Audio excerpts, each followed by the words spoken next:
बाद में हम देखते हैं कि हेज विलेज में एक फादर दो बच्चों को चर्च के अंदर ले जाता है जिन्हें किसी ने चर्च के बाहर छोड़ दिया था। तब वो कहते हैं, शुक्र है ये लोग शांत हो गए हैं। तो क्या ये दोनों ट्विन ब्रदर्स हैं? पर इन्हें देखकर लग नहीं रहा। एक बच्चा काफी ज्यादा शांत लग रहा है और ये दूसरे वाला थोड़ा शैतान लग रहा है। तो इस शांत से बच्चे का नाम यूनो है और इस शरारती बच्चे का नाम आस्था है। और तब हमें 15 साल बाद का सीन दिखाया जाता है जहाँ कुछ फार्मर्स अपने मैजिक से फार्मिंग कर रहे होते हैं और यहाँ चर्च के पास आस्था सिस्टर लिली से कह रहा होता है, एक दिन मैं विजार्ड किंग बनूंगा और आपको बहुत खुश रखूंगा, सो प्लीज मुझसे शादी कर लीजिए। पर सिस्टर लिली उसे मना कर देती है और हम देखते हैं आस्था बिल्कुल भी मान नहीं रहा होता। और तब सिस्टर लिली अपने मैजिक से आस्था के एक पंच मारती है और फिर आस्था से माफी मांगने लगती है। पर हम देखते हैं आस्था फिर भी नहीं मानता और तब हम देखते हैं यूनो अपने मैजिक से उसे रोक देता है। और तब आस्था कहता है, आखिरकार तुम बीच में क्यों आ रहे हो? तब यूनो कहता है, क्योंकि तुम्हारा बिहेवियर बहुत बेकार है और अगर तुम ऐसे ही रहे तो कोई लड़की तुम्हें भाव नहीं देगी। तब आस्था गुस्से में कहता है, हम साथ साथ बड़े हुए हैं और अब तुम मुझे ये कह रहे हो? तब यूनो कहता है, आस्था सिस्टर लिली गॉड की सेवा करती हैं, इसलिए वो किसी से शादी नहीं कर सकती। तब आस्था यूनो को लड़ने के लिए कहता है पर यूनो मना कर देता है। और तब नैश कहता है, रहने दो आस्था, तुम यूनो को कभी नहीं हरा सकते। और तब आस्था कुछ करने की कोशिश करने लगता है। तब नैश कहता है, तुम्हारे पास मैजिक नहीं है, मुझे विश्वास नहीं होता कि तुम्हारे एज का कोई लड़का मैजिक भी न यूज कर पाए। तब आस्था कहता है, मैं तुमसे बड़ा हूँ तो मुझसे तमीज से बात करो। तब नैश कहता है, बिल्कुल नहीं, इस दुनिया में मैजिक ही सब कुछ है। जिसके पास जितना ज्यादा मैजिक होता है वो उतना ज्यादा इम्पोर्टेंट होता है और तुम तो कोई मैजिक यूज ही नहीं कर सकते। तब आस्था कहता है, तो मुझे लगता है अब मुझे तुम्हें अपना स्पेशल मूव दिखाना ही होगा। और हम देखते हैं आस्था एक्सरसाइज करने लगता है और दूसरी तरफ यूनो अपने मैजिक से कपड़े सुखा रहा होता है जिसे देखकर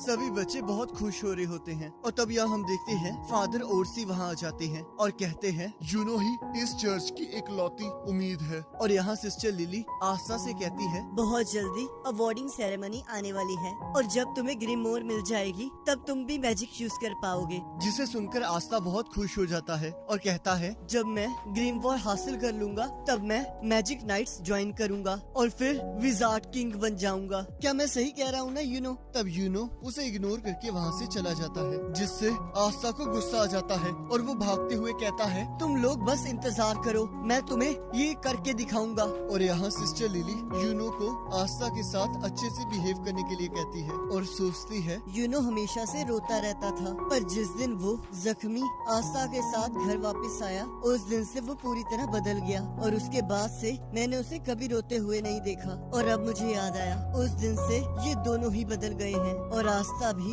हमेशा गंदे कपड़ों में घर वापस आने लगा। पता नहीं वो वहाँ जाकर क्या करता है। और यहाँ हम देखते हैं आस्था एक्सरसाइज कर रहा होता है और कहता है, मैं विजिट किंग बन के रहूंगा और मुझे कोई नहीं रोक सकता, पर उससे पहले मुझे अपने आप को ट्रेन करना होगा। और दोबारा से एक्सरसाइज करने लगता है। और तब हमें बताया जाता है मार्च में जब डैंडलियन के फूल हवा में उड़ने लगते हैं तब साल में एक बार क्लोवर किंगडम में सारी जगह 15 साल से बड़े बच्चों को इकट्ठा किया जाता है और उन्हें ग्रिमवॉर टावर बुलाया जाता है ताकि उन्हें अपनी ग्रिमवॉर मिल सके जिसकी मदद से वो अपनी मैजिकल पावर्स को इंक्रीज कर सकते हैं। और यहाँ ग्रिमवॉर टावर के अंदर आस्था सोचता है, एक बार जब मुझे ग्रिमवॉर मिल जाएगी तब मैं भी मैजिक यूज कर पाऊंगा और तब मैं यूनो को पीछे छोड़ दूंगा। तब यहाँ कुछ बच्चे आस्था और यूनो का मजाक उड़ा रहे होते हैं और कहते हैं, हमें यकीन नहीं होता ऐसे बच्चे भी 6 मंथ्स में मैजिक नाइट्स का एग्जाम देंगे। सिर्फ नोबल फैमिलीज और रॉयल फैमिलीज में इतनी ताकत होती है जो कि इस एग्जाम को पास कर सके और उनमें से एक तो कोई मैजिक भी नहीं यूज कर सकता और ये पूरी कंट्री में इकलौता ही होगा जो कोई मैजिक ही नहीं यूज कर सकता। और तब वहाँ ग्रिमवॉर टावर का मालिक आ जाता है और वो सबको वहाँ आने के लिए कांग्रेचुलेट करता है और वो कहते हैं, हमारे एरिया से ना तो कोई आज तक विजिट किंग बना है और ना ही मैजिक नाइट्स में किसी हाईएस्ट पोस्ट पर पहुंचा है। तो इस बार मुझे उम्मीद है कि शायद तुम में से कोई एक किसी दिन विजार्ड किंग बन जाए और अब तुम्हारे ग्रिमवॉर लेने का टाइम आ चुका है। और यहाँ हम देखते हैं सभी लोगों को अपनी अपनी ग्रिमवॉर मिल जाती है। और तब यहाँ आस्था कहता है, क्या मेरी ग्रिमवॉर कहीं लेट हो गई है? तब उस टावर का मास्टर कहता है, तुम अगले साल ट्राई करना। जिसे सुनकर सभी लोग आस्था का मजाक उड़ाने लगते हैं। और तभी हम देखते हैं यूनो की ग्रिमवॉर अचानक से चमकने लगती है और तब सभी लोग देखते हैं वो एक 4 लीफ क्लोवर ग्रिमवॉर होती है। तब फादर कहते हैं ये तो वही ग्रिमवॉर है जो कि फर्स्ट विजार्ड किंग को मिली थी। तब सिस्टर लिली कहती है इसके बारे में कहा जाता है कि इसके अंदर बहुत ज्यादा पावर और गुड लक है। तब यूनो कहता है सभी लोग सुन लो, अगला विजार्ड किंग मैं बनूंगा। और सभी लोग उसे चीयर करने लगते हैं। तब आस्था गुस्से में कहता है तुम बस इंतजार करो यूनो, बहुत जल्दी मैं तुम तक पहुंच जाऊंगा क्योंकि मैं तुम्हारा इकलौता कॉम्पिटिटर हूँ। तब यूनो कहता है ऐसा कभी नहीं हो सकता और वहाँ से चला जाता है। और तब यहाँ आस्था कह रहा होता है मुझे लगा था जब मुझे ग्रिमवॉर मिल जाएगी तब मैं मैजिक यूज कर पाऊंगा, पर अब तो देखो मुझे कोई ग्रिमवॉर ही नहीं मिली, कोई ग्रिमवॉर ही नहीं मिली। पर रुको, मैं इतनी जल्दी हार नहीं मानूंगा, मैं तुम्हें जीतने नहीं दूंगा किस्मत, मैं तुम्हें दिखा कर रहूंगा, चाहे इसमें मुझे 100 साल ही क्यों न लग जाए। और मैं तब तक हार नहीं मानूंगा जब तक मुझे ग्रिमवॉर नहीं मिल जाती। और मैं विज़र्ड किंग बन के ये साबित कर दूंगा कि इस दुनिया में कोई भी औसम बन सकता है, चाहे वो एक गरीब और अनाथ बच्चा ही क्यों ना हो। और तुम मेरा इंतजार करना यूनो।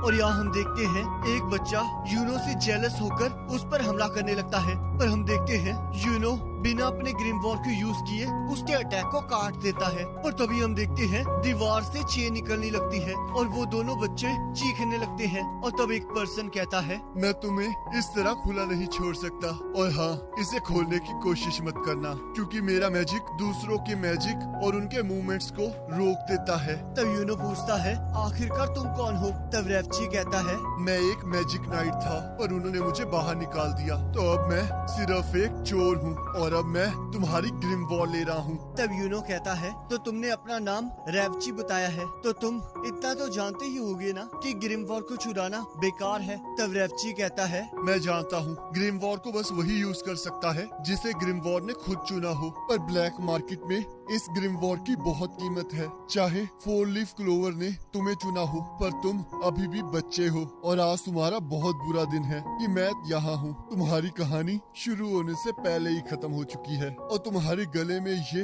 नेकलेस भी बहुत अच्छा लग रहा है। और तब हम देखते हैं आस्था भी वहाँ आ जाता है और दीवार से टकराकर नीचे गिर जाता है और कहता है आखिरकार यहाँ हो क्या रहा है? आखिरकार तुमने यूनो की ग्रिमवॉर क्यों पकड़ी हुई है? तुम एक चोर हो। तब रेवची कहता है तुम तो वही लड़की हो ना जिसे ग्रिमवॉर नहीं मिली है। तब आस्था कहता है हाँ मैं वही हूँ, पर वो ग्रिमवॉर सिर्फ उसके ट्रू मास्टर के पास होनी चाहिए, तो यूनो को वो वापस दे दो। तब रेवची कहता है तुम्हारी इतनी हिम्मत तो तुम मुझे रोकोगे? और अपना मैजिक यूज करने लगता है। और तब यूनो उसे भागने के लिए कहता है, पर आस्था रेवची की तरफ बढ़ने लगता है और जैसे ही उसे पंच मारने लगता है रेवची की चेन्स आस्था को रोक लेती हैं। पर हम देखते हैं वो चेन्स आस्था पर जानलेवा हमला करती है। तब आस्था सोचता है तो ये सारे मैजिक यूजर्स ये सब कुछ कर सकते हैं, मुझे यकीन नहीं हो रहा, इतनी फिजिकल ट्रेनिंग के बावजूद मैं इससे हरा नहीं सकता। तब रेवची आस्था पर हंसने लगता है। तब आस्था कहता है ये अभी खत्म नहीं हुआ है, मैं एक दिन विज़र्ड किंग बनकर रहूंगा। तब रेवची कहता है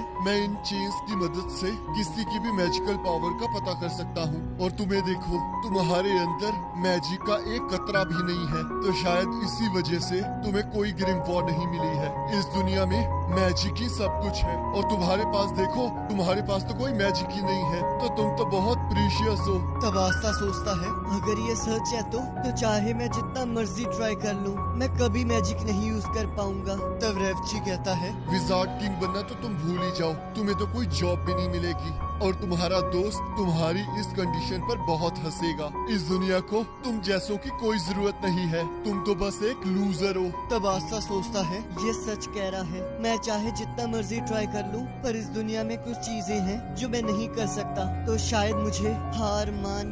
पर तभी हम देखते हैं यूनो कहता है आखिरकार तुम किसे लूजर कह रहे हो? आस्था ये सच है कि तुम विज़र्ड किंग नहीं बन सकते क्योंकि असलियत में विज़र्ड किंग मैं बनूंगा। पर तुम आस्था के बारे में गलत हो रेवची, आस्था कोई लूजर नहीं मेरा राइवल है। और तब आस्था उसे वहाँ से हटने के लिए कहता है और तब हम देखते हैं रेवची डरने लगता है। तब आस्था कहता है जरा रुको यूनो, मैं इसे अभी मजा चखाता हूँ। पर तभी हम देखते हैं आस्था के पास 5 लीफ क्लोवर आ जाती है। तब यूनो कहता है मुझे पता था आस्था तुम्हें ग्रिमवॉर जरूर मिलेगी। और हम देखते हैं आस्था की ग्रिमवॉर से एक तलवार बाहर आने लगती है। तब रेवची कहता है पर तुम्हारे पास तो कोई मैजिकल पावर ही नहीं थी, तो आखिरकार ये ग्रिमवॉर तुम्हें कैसे मिली? और तब हमें बताया जाता है कि क्लोवर के 3 लीव्स फेथ, होप और लव को रिप्रेजेंट करते हैं। और फोर्थ लीव के अंदर गुड लक होता है। और लास्ट में फिफ्थ लीव क्लोवर जिसके अंदर डेविल रहता है। और इसी के साथ एपिसोड खत्म हो जाता है। अब अगले एपिसोड का लिंक आपकी स्क्रीन पर आ रहा होगा और उस पर क्लिक करके अगले एपिसोड को देख सकते हैं।